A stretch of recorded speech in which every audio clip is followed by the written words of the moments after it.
Serios, ya están en nuestra mesa Vanina Biasi, diputada del FIT.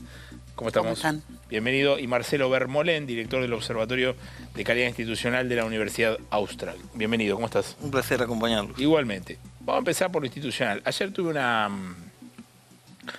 una charla picante con Finocchiaro, del PRO, por temas institucionales. Yo le hice una pregunta que para mí es bastante sencilla. Si el PRO era un partido de la institucionalidad, ¿cómo permite los desbordes del presidente? ¿Es una pregunta válida para hacerse respecto al gobierno? Yo creo que es una pregunta válida para hacerla porque desde que asumió Javier Milei, la calidad institucional en Argentina ha ido en deterioro permanente, digamos, ¿no? Esto es algo que la sociedad argentina no está advirtiendo y que a mí me parece importante destacar. ¿Qué es la calidad institucional? Para quien no sabe, no entiende. Bueno, la verdad es que las instituciones son de alguna manera la columna vertebral por la que se expresa, digamos, una nación organizada a través de la Constitución. La Constitución diseña instituciones para que los poderes de alguna manera cumplan con su misión, con sus competencias. Sociedades con instituciones fuertes son las que de alguna manera con el paso del tiempo llegan al desarrollo. Bien. Países que tienen baja calidad institucional están boyando permanentemente entre ciclos económicos favorables, desfavorables, pero nunca terminan, digamos, de concretar esa línea de desarrollo a la que la Argentina... Los premios Nobel que han sido, digamos, destacados este año, son 3 economistas, 2 de ellos escribieron el libro ¿Por qué fracasan las naciones? Sí. Allí destacan que los países con fortaleza institucional son exactamente esto que yo te digo. Nosotros tuvimos un par de premios Nobel. En algún momento fuimos un país con calidad institucional. En algún momento fuimos un país con calidad institucional. De todas maneras, la decadencia institucional de la Argentina viene de arrastre. Sí.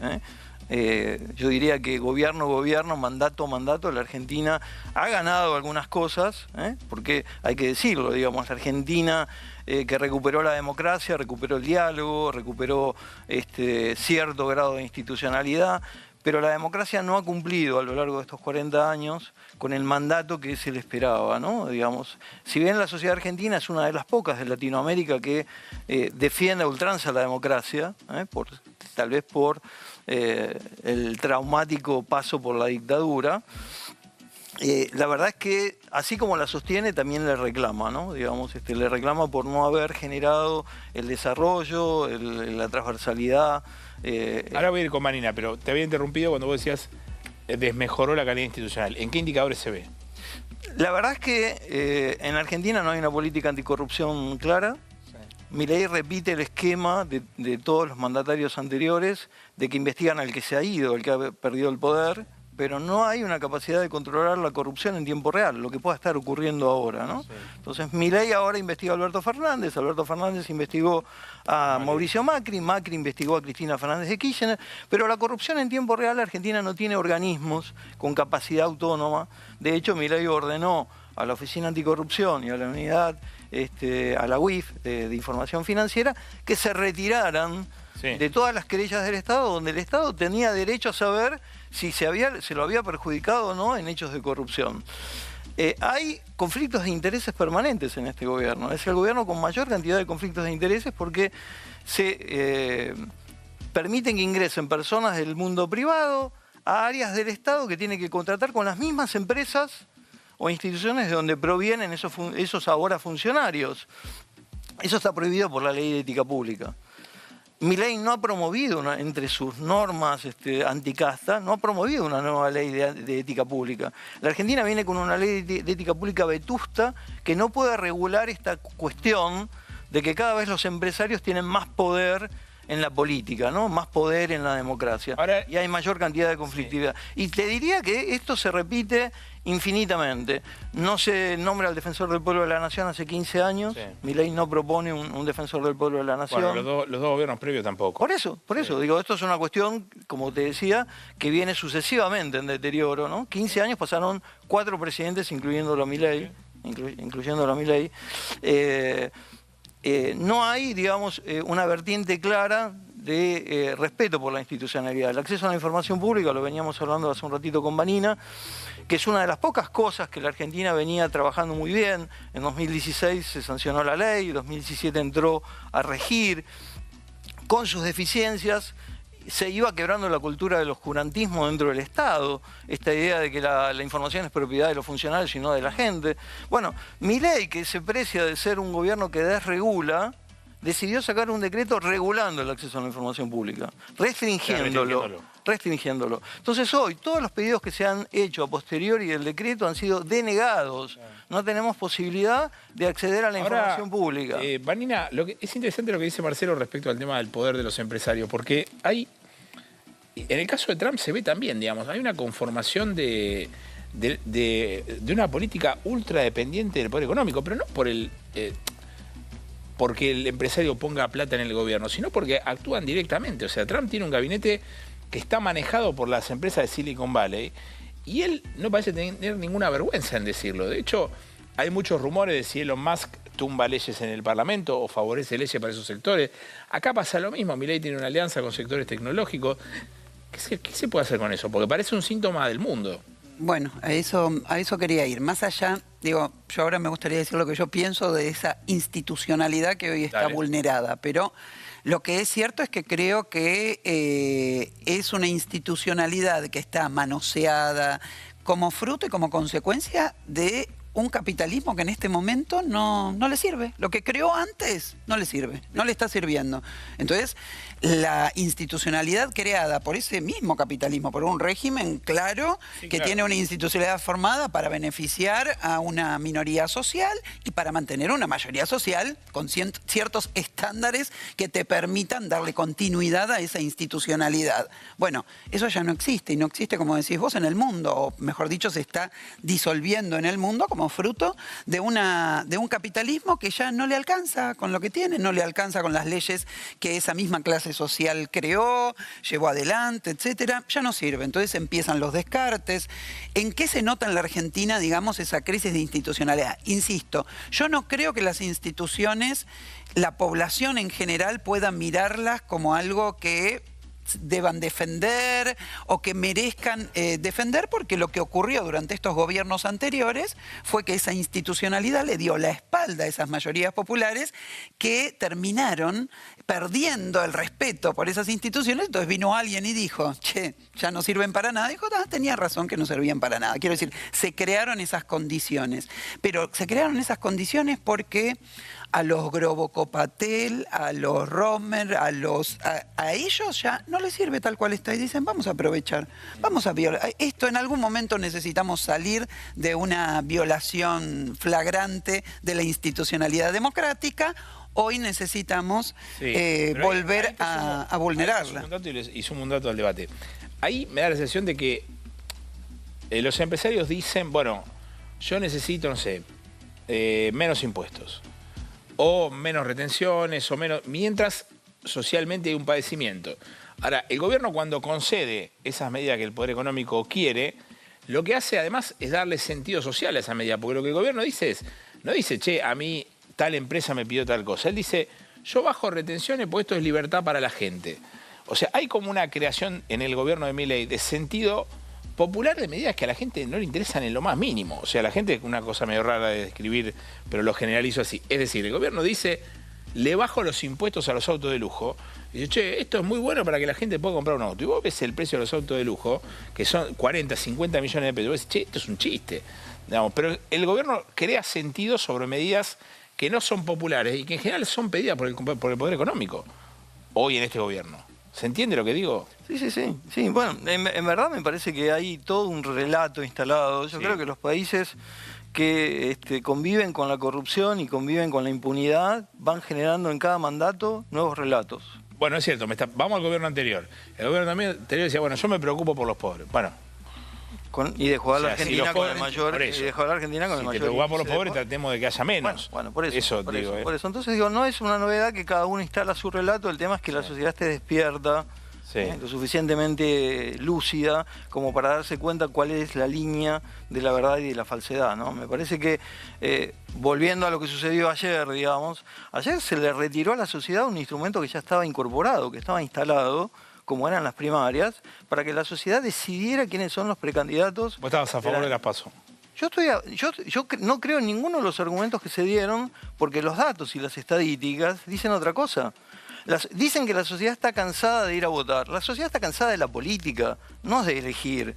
La sociedad no está cansada de elegir. De hecho, en cada una de las primarias, desde que se instauraron en 2011 hasta la última vez que se usaron, que fue en el 2023, se usaron 7 veces.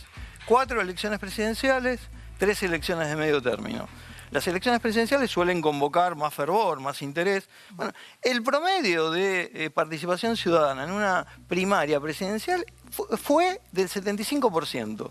Y el promedio de participación ciudadana en una primaria de medio término como la que hubiéramos tenido este año, del 72%. El voto es obligatorio, habría que ver qué pasa si no fuera. Bueno, pero no importa. Digo, si la sociedad no quiere ir a votar, se manifiesta y no va a votar, digamos. ¿Sí? Entonces, a ver, vos lo que decís es, porque esta parte en el debate de las PASO, ahora quiero tu posición, es tampoco está bien contada, que es, ojo que la eliminación de las PASO concentra las decisiones de poder en el gobierno central. Digamos, el gobierno maneja a discreción todo lo que sea elecciones. O sea, vos lo decís también por eso. O sea, no solamente... Es que yo creo que es bueno instalar la discusión. ¿Ayer quién ganó? ¿Ganó la política o ganó la democracia? Cualquier inversión en una instancia democrática, ¿es una inversión o es un gasto? Porque nos han vendido que es un gasto. ¿Sí? Está bien, pero el gobierno dice, si vos querés una interna partidaria, que sea una interna partidaria, o sea, que voten los afiliados, no que vote todo el mundo.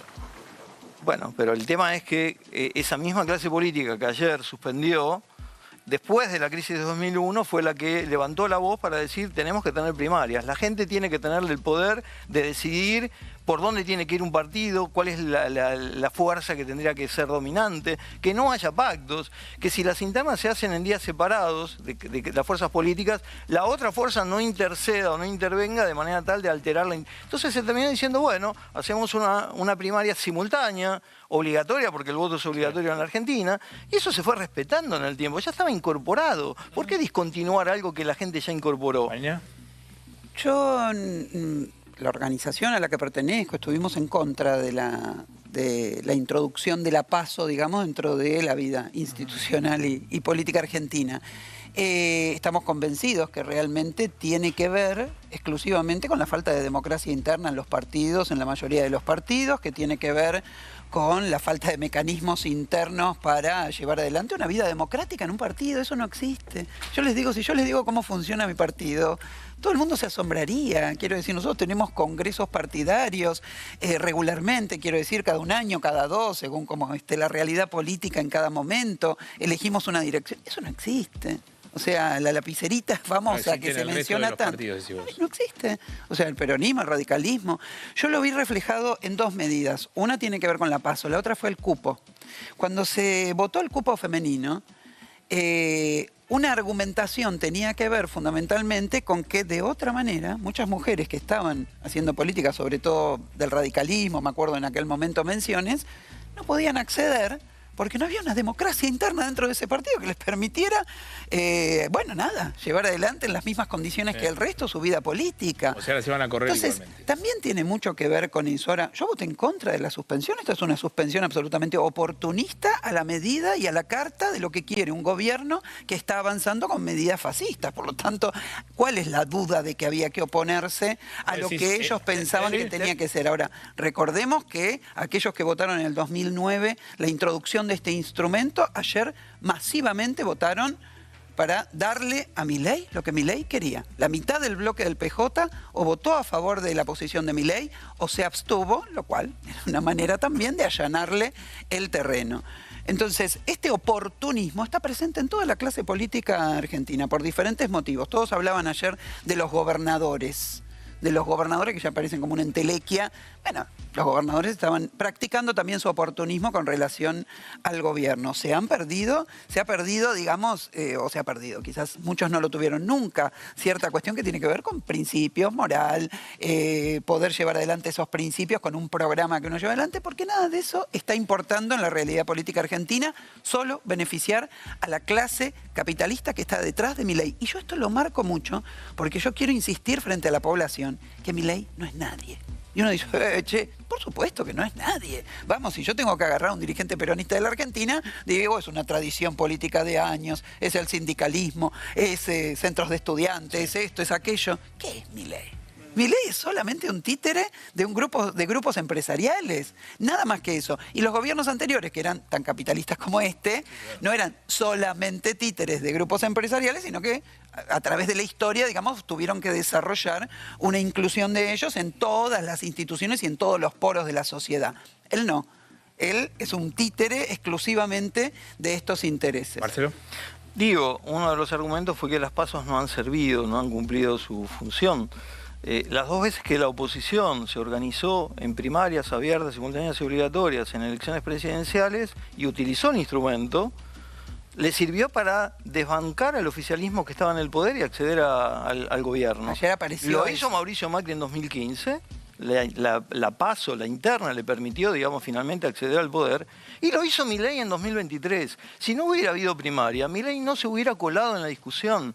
Entonces, es extraño que alguien que se benefició con el instrumento se lo quiera negar a los demás ahora. Bueno. ¿Será que Milei no quiere que la oposición se reorganice? Bueno, pero sí, en realidad lo que él quiere es reorganizar el oficialismo. Eso te iba O sea, a decir, no se lo está negando a los demás solamente Claro, digamos, a sí él mismo. quiere que Macri no sea, o sea, que Macri defina si va a estar adentro o va a ser candidato. Pero en definitiva le está negando a los demás el instrumento que a él Bueno, mismo le puede permite ser. acceder al Ahora, poder. la dignidad de los partidos políticos no tiene que ver con la decisión de Milei. O sea, a Macri nadie le está diciendo, che, flaco, vos sos candidato de la Libertad Avanza o nadie. Por supuesto, no, O sea, no. él debería tener algo de dignidad y decir, bueno, che, yo no soy un felpudo tuyo, voy a ser candidato igual.